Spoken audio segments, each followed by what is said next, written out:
Question: what should parents tell their children about Santa Claus? In this video, I'll answer that question from a biblical perspective, and afterwards, I'll share some helpful resources, so stick around to the end.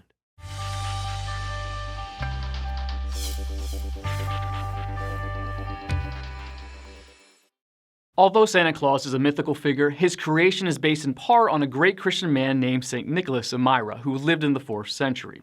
Nicholas was born to Christian parents who left him an inheritance when they died, which he distributed to the poor.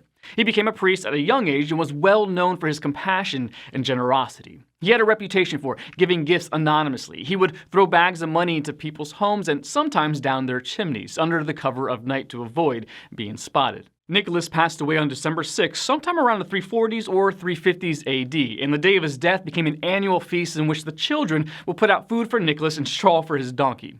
It was said that the saint would come down from heaven during the night and replace the offerings with toys and treats, but only for the good boys and girls.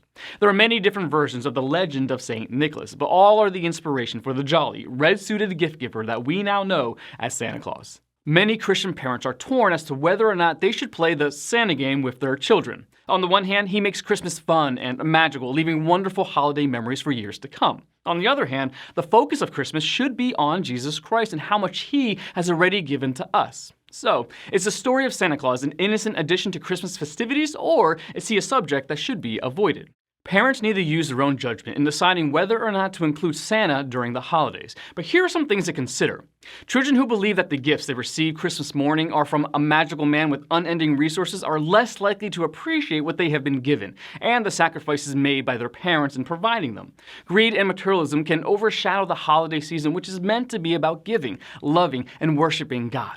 Children whose parents are on a tight budget may feel that they have been overlooked by Santa, or even worse, deemed as one of the bad boys or girls. An even more troubling aspect of telling our children that Santa comes down the chimney each year to leave their gifts is that it is obviously a lie. We live in a society that believes that lying for the right reasons is acceptable. As long as it doesn't hurt anyone, it's not a problem. This is contrary to what the Bible tells us. For the scriptures say, if you want to live a happy life and good days, keep your tongue from speaking evil and keep your lips from telling lies. Of course, telling our children that Santa is real is not a malicious deception, but it is nonetheless a lie.